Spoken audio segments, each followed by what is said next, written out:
All right, so we're live. We're gonna wait for some people to show up. We'll discuss what this is about here in just a few seconds. Let me make sure my hat's on correctly. It's an old company hat. Hey Missy, where's Waldo? Hey guys, thanks for showing up. Wendy McJennett, hey, thank you very much. In Union we stand, hey there. Lou Stefano. Hey guys, what's going on? I know it's been a second, but you know we got some real life stuff that we have to take care of. Just managing that. Thank you very much, Missy Ann. Thank you for your support. Appreciate everybody. We got a special message that we got going today, and we have about 30 people in here. So I think now is a good time. You guys get the first view. First, I want to thank all of my subscribers. Thank every single one of you. That's what this video is about. This video is about thanking everybody that has given me the opportunity to go out, produce videos, and have a subscriber base that is interested in watching them. I also want to reach out and thank specifically to different subscribers that help me keep on the road. Those that have asked to be anonymous, that have supplied some financial standing for myself to be able to go out and do specific things. I greatly appreciate all of that. Munkai, thank you. No, right now I am not in Texas. I am not in Texas. Let me go back and see who asked that. Blind Justice, am I in Texas? No. That's what this video is about. This live stream is about getting and reaching out to all of my viewers, all of my subscribers. Because with all of your efforts, I, Soulless Productions, have been able to acquire a ticket to be able to go out and help out with the Olmos Park issue that's going on. As everyone is aware of, Olmos Park is out of control. And we have auditors that have been assaulted, activists that have been brutalized, kidnapped. And because of my loyal subscribers that are out there that want to see me in action, they have donated funds to allow me to get a ticket out there. I have gotten time off of work. I have other things that I have to take care of while I'm in Texas. It's a good time to do so. So I'm going to go out and handle some business that I have that's been waiting to handle. But I'm also going out in support of all of the auditors in the Olmos Park. April 7th, Olmos Park is going to be the march. And because of you, my subscribers, Soulless Productions will be there. So thank you very much. This is the announcement for everyone out there. Hey, Blue Ghost, nice seeing you, man. Thanks for showing up. Eric William, I'm sorry that you've been homeless, man. You've been through some trials and some tribulations. I understand that. But I just wanted to thank everybody. This video is just going to be short. I start my travels tomorrow, so I'm going to be on the road. That means some interviewing and videoing TSA. It's going to be a good trip because my viewers want it. My viewers want to see me out there, so they requested that I get back out there, especially in this prime time. So thanks everybody for helping me out and getting me to where you want to see me. Again, I follow your instructions. I'm out here for your entertainment, for your beliefs, and I'm also out here for everyone who has a belief that there are rights that should not be violated. We know how I handle some business out there, and this time I'm going to keep back. We know how violent they are. They are extremely violent. How it's going to go, it's just going to dictate on how things happen. We're going to get up, we're going to meet, and we're going to start the protest, start the rally, start the march. We're going to go out there in a peaceful sense, and that is going to be what we want, is to stay peaceful. We're not out there trying to injure anybody. We're not out there trying to cause a commotion or be a public disturbance. We're simply out there trying to show that these are not actions that we are going to stand by and allow. And we will be out there just like the guys in Texas are. Every time that they have an opportunity to force them to either act up or to not act up. And it's their choice if they want to act and violate people's rights. It's their choice to do what they're doing. But it's also their choice to stop what they're doing. And they refuse to stop what they're doing. They don't want to give up the consensus that what we're doing is legal in their eyes. Is legal in the sense of what has been put out there. Now, if you guys follow me, you know that I'm not one to argue legalities of different things, because you understand my different perspective of the court and judicial system. But holding these people accountable to what they believe in and what they swore an oath to, I take it as a challenge. Their word should be gold. It should be truth, and it should be upheld. So I will call them out on their indiscrepancies in what they swore an oath to uphold and believe, and what their actions actually portray. So again, April 7th, it's just a couple days away. I thank every one of you guys for helping me, supporting me, wanting me out there, wanting to see what I do, and the 41 people that I have here that are alive right now. Are you going to open carry in Olmos Park? Yes, I almost definitely will if I can get my hands on a weapon. If someone has an extra one that they can allow for me to carry, I will. Because you know me, I've already been arrested with 2 weapons open carrying. I went to jail with 2 weapons strapped across my chest. It was TX Sheepdog's weapon, which was just a replica of, I believe it was an M4. I could be mistaken, may have been an AR. And then I also had what PNP lent me that he allowed me to do different audits with, which was the 20 gauge pump action shotgun. So if I can get my hands on any sort of long rifle that's not required to have a license to carry, then yes, I will most definitely follow all of their quote-unquote laws that are legal activity, and I will do it to my fullest. From a former Navy SEAL and a homeless loving, my Lord and Savior Jesus Christ. Thank you very much, brother. Ernie Welling. I'm not sure if I'm saying that right. My apologies if I butchered that. But so yeah, right now I'll go ahead and take some questions. I've been ranting on. I'll stop that and pay attention to the live feed because I am doing this on a phone. Starting now, if anyone has any questions, we'll spend the next couple minutes just answering some questions that everybody has.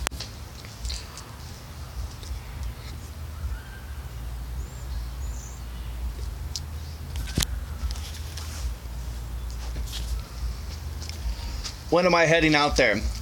For my safety, I can't put out specific times of when I may or may not be traveling. That is just the number one rule. But as I can say is that the march is tomorrow. I mean, not tomorrow, it's on the 7th, so it's on Saturday. And right now, I will be going to bed in California. So, obviously, I'm going to be traveling within the next 48 hours to clearly get out and meet the time frame of the 12 noon that was set out. Let's see if we got any other questions.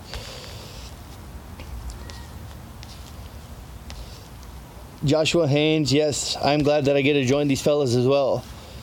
Do I make time for God? I don't think that this is the time or place to be able to answer that question.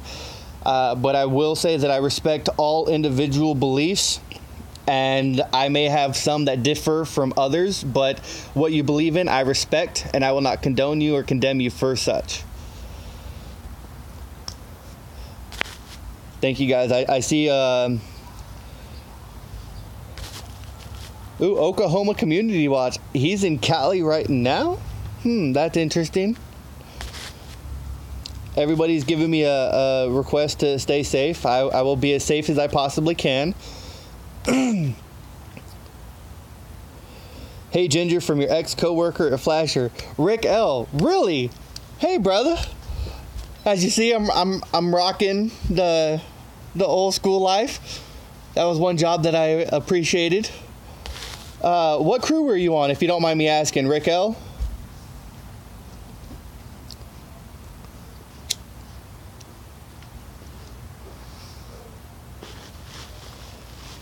Will I be armed?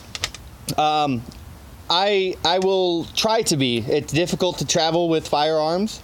There's a lot of different things that you have to manage to do so I will not be transporting any of mine.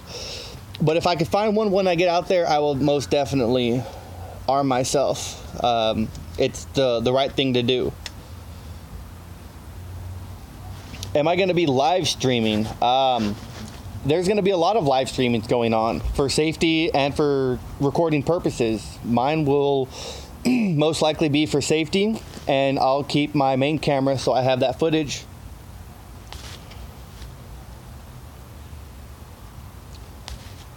As far as legal advisor on site, can't speak too much into that as far as where any legal advisor may or may not be, if there is one or if there is not one. As you guys have heard from TX Sheepdog, that they do have counsel in this, but as far as the specifics of those, I can't release any information that I may or may not know.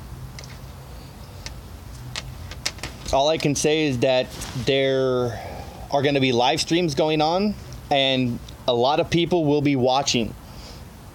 Who those people may or may not be could potentially be prosecutors, judges, witnesses, subpoena-able people, or it could be completely nothing. It could just be our subscribers. But again, this is just a simple open march that we did, just like we did with the march to the courthouse. San Antonio handled that very well, very professional. They were out there supporting and making sure that everything went right. We had the complete support of the San Antonio city themselves.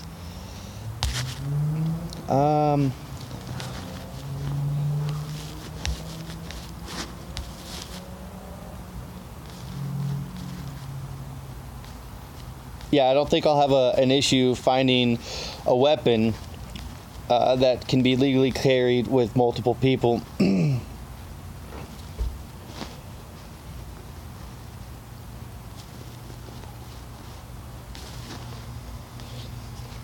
Right, but even though you can transport weapons legally through state lines, there are different protocols that you have to follow. What those are, I haven't identified fully. It just depends on different stations, but most of the time they have to be separated and locked up from some research that I was doing. I don't know if that's still actually valid, true, or not. Taylin, I'm not going to carry, but I'll be filming. Taylin, you're going to be there. I look forward to seeing you. I'm actually not going to be driving. I will be flying. Driving just takes too much time. Yeah, driving takes too much time. I did make it from San Antonio to Mesa, Arizona in 13 hours. So I covered about 1,000 miles in 13 hours. It was crazy. It was fun. It was actually the time that I was leaving Texas was the time that all the guys were coming back from the El Paso audit. If you guys remember that, they were driving back from El Paso and they saw my vehicle as I was driving, so they called me. It was like, "Hey, is that you?" And I'm like, "It was." Yeah, carrying a camera can be just as dangerous as carrying a gun for any law enforcement officer, agency, or public servant. It could be dangerous. A camera is more dangerous to a cop than a gun. They know how to deal with the gun. They shoot and justify it. They don't know how to handle a camera because they can't just shoot and justify it. How am I going to harm you with the camera? You come up to me, tell me to disarm myself with the camera because you feel I can beat you with the camera? I'm sorry, if you don't feel confident that your hand-to-hand skills are not proficient enough, you should not be responding on scene. Because your first resort is to hand-to-hand combat to dissolve the situation. It's called escalation of force. But the problem is, nobody's trained in hand-to-hand combat. They're trained straight to pull out their weapon, low ready, give one command, and then start shooting while yelling other commands. That is not proper escalation of force. My drill sergeant used to tell me, hey, when we're overseas, our escalation force is simple. You put it on 3-round bursts. You yell at them and you put it at a low ready. With one hand, you give them their command, stop or I'll shoot, and you fire upwards. One's going to hit between their legs, the two are going to hit them in the crotch and the center mass. And then he said, you'll be lucky if they bleed out, but don't render aid. It's proper escalation of force. And they are attempting to use what they consider proper escalation of force in a manner that is not calculated to protect citizens that they are suspicious. You don't use this type of response for suspicious activity. You don't use this type of response for objective or retaliatorial purposes. This response is silly, and this response that we're getting from Olmos Park is pretty much the same response that police chief is instructing his deputies or his officers to do so. And it's, you fire as such. At the end of the day, you go home and not them. But this isn't Afghanistan. This isn't Iraq. CJ Grissom and Jim that were arrested and assaulted should not have been treated like that. They are not overseas. They are not in the sandpit. They should not have to deal with terrorism. And yet they deal with more terrorism in the domestic sector than they do in the Oconee sector. In the sandpit, overseas, thousands of miles away, there is still respect in a way that they're going to kill you. Here, there is no respect. They kill you, spit on you, and walk away. That's a problem. That's a severe problem.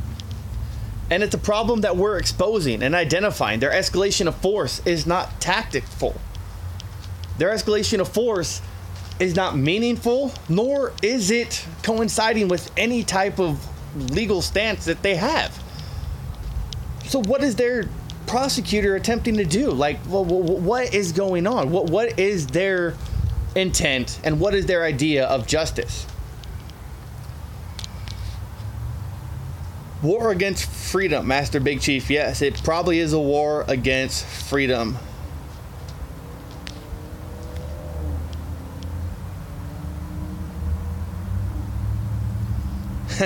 Inside the Tucson police elevator at headquarters, there is a bullet dent inside. An officer was playing quick draw alone in the elevator and discharged his weapon. See, they call it a negligent discharge. It's a negligent discharge for a reason. There is no accident. The weapon does not go off by itself. You physically have to pull the trigger. That's how they're designed. So if you're mishandling a weapon and have a negligent discharge, you should not be holding that weapon, because that shows that you are not sufficiently trained on the handling and use of that firearm. That you are a liability in this sense because you are not trained or practiced enough in order to use and operate that firearm in a safe manner. Which means if it were to come to a life or death instance or a situation, he would not follow the basic rules of firearm safety. He would not be aware of his backstop when he's engaging a potential target. He is not aware of these core fundamentals of firearm use. As a negligent discharger, you should not be handling weapons. And every time that I was in basic training and I went through a negligent discharge, I only had one. I lost that weapon for weeks. Couldn't practice, had to go to remedial qualifications, had to go into remedial training, and I made sure that I never did that again. Do they handle that with officers that have these negligent discharges? I doubt it.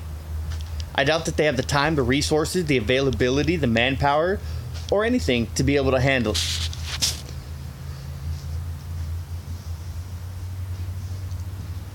Yeah, the only time that you should be handling a quick draw situation is when you're out in the range, proper positioned, ready to fire.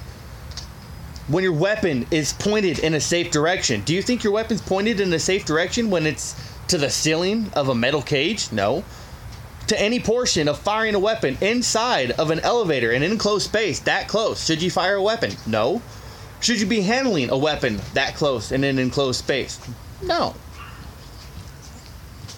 But again, is it proper firearms handling?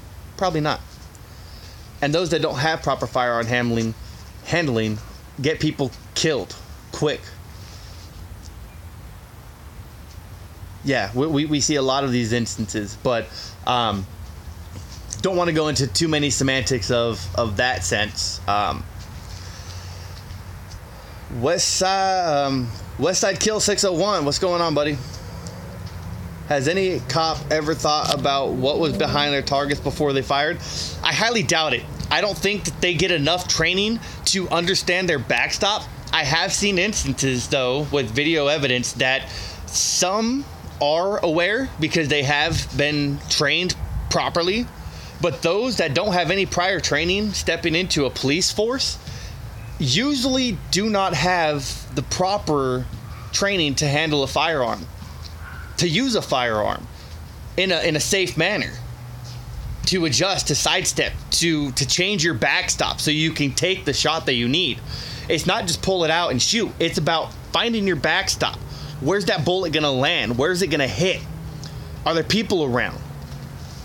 Are there multiple attackers? These are things that they have to keep in mind, and they claim they're trained to do so. But are they really trained? Does 6 months in police academy make you an expert? No, because I can tell you, I spent 6 months in basic training. Did that make me an expert on everything? No. It gave me a good grasp of things. It gave me a better understanding of things.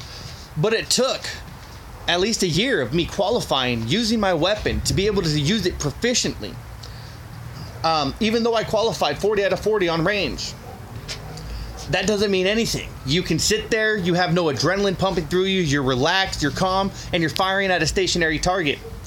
That all changes when you have an adrenaline dump.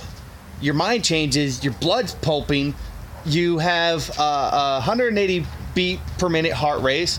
Clash with Bow, thanks. Hey buddy, what's going on? 6 months in basic. How many times were you recycled? No, 6 months. No, not 6 months, less than 3. It was only 10 weeks. I'm sorry. 10 weeks. I wasn't recycled multiple times. I finished in 10 weeks. I'm sorry, but 6 months in training. I meant 6 months in training with my AIT and basic training. Does that make me an expert in my job? No, it doesn't. That's what I meant to say. Thank you for calling me and correcting on that. Basic training only took 10 months. 10 or 11 weeks is what it was.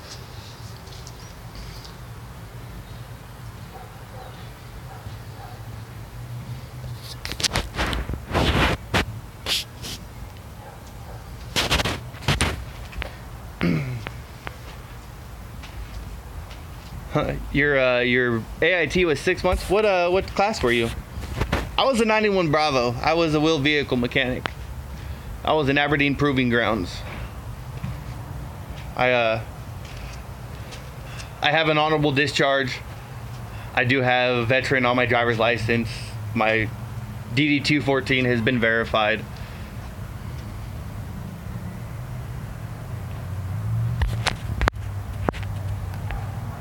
Ooh, Avenger Systems. 27 Tango. You were attached with infantry, right?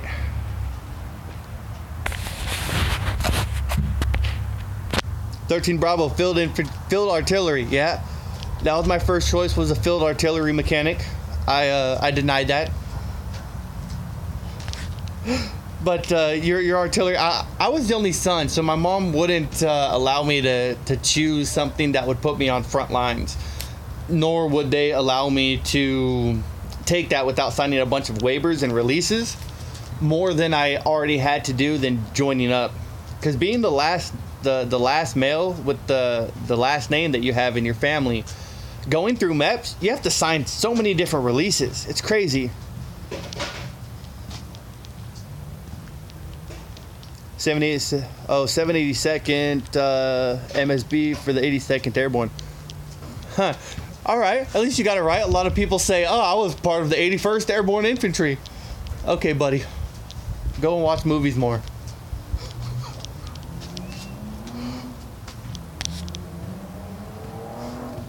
Coast Guard. Hey, Coast Guard. Not bad.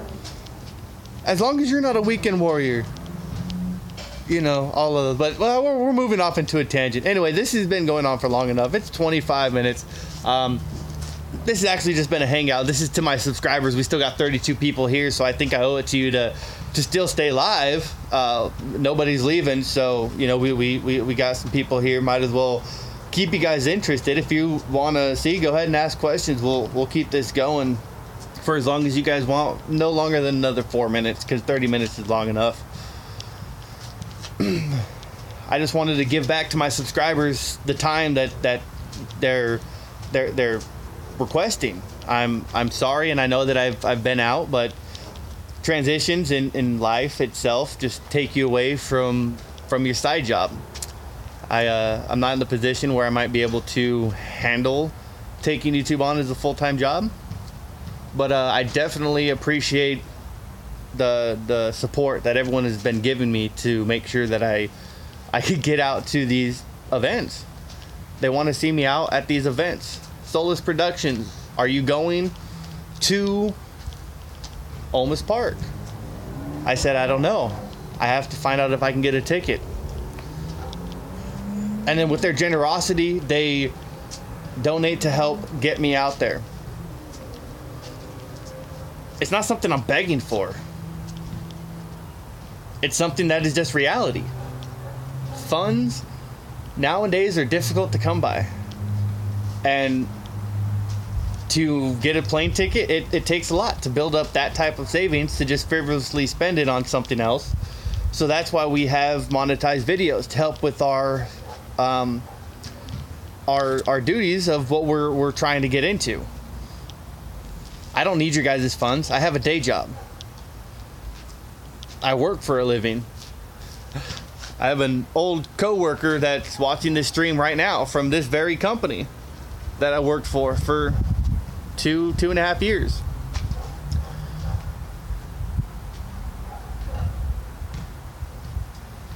Blue Ghost, yes, it was an honor to meet you too, brother.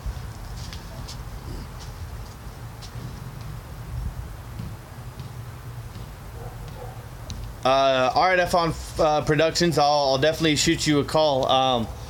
If you would ever return my phone call though, that I was shooting while you guys were getting out there, while Monkai was getting assaulted and arrested. Still waiting for that call back. Not right now, I'm live, but still waiting for that call back.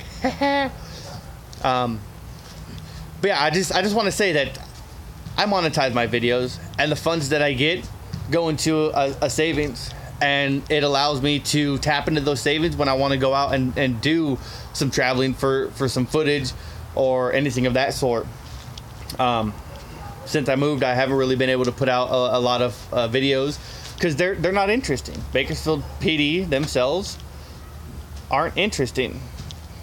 So my views and subscriber base has kind of, started to plateau shyly, where I can't find ways to get more subscribers.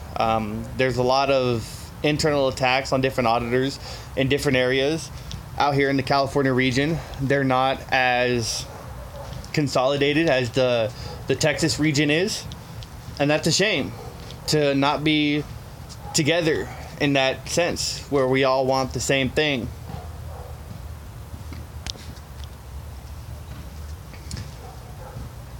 Yes, Steven Tunis, I agree with you there, brother. I put time and effort into these videos, and if they can make me some funds to where I can go out and make more, that's great. And in this sense, the monetization value that I have acquired along with donations from different subscribers has allowed me to go out and be part of this Olmos Park issue, which is great. It's fantastic.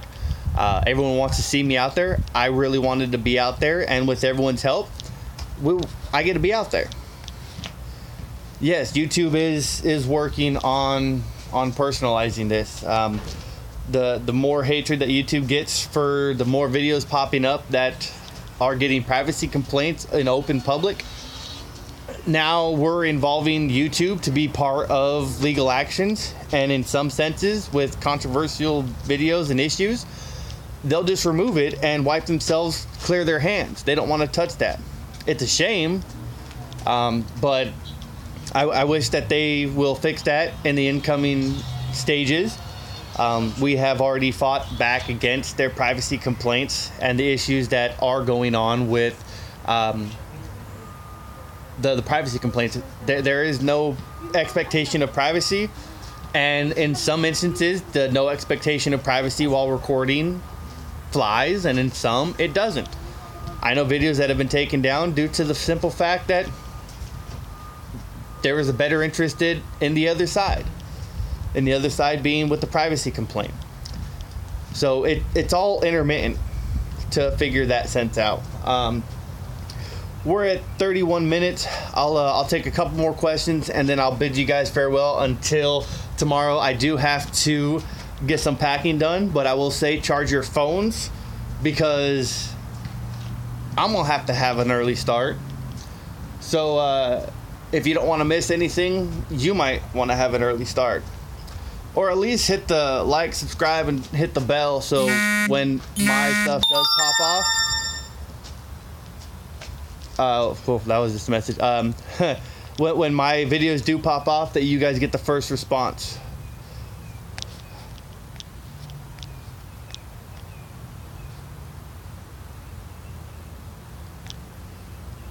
Ooh, we got New Mexico people, Constitutional Corner. Hey, what's going on? Was I stopped at all when I left Morro Bay? No, I actually got out of Morro Bay quick and didn't have any issues in Morro Bay. Joshua Haynes, thanks very much. You'll be watching, appreciate it. Again, this video is out to you guys. It's been on for 32 minutes now, so I thank you very much for sticking around. You guys are great to me, and I appreciate it. But this will be the end for now. Stay tuned. We got a great weekend coming forth, and your favorite auditor, Soulless Productions, will be on the road.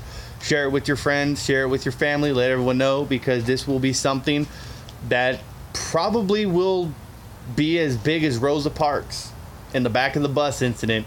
Olmos Park is making it to be just as bad of a situation. So we'll stay safe. You guys charge your phones and be prepared for some great action. We'll see you soon.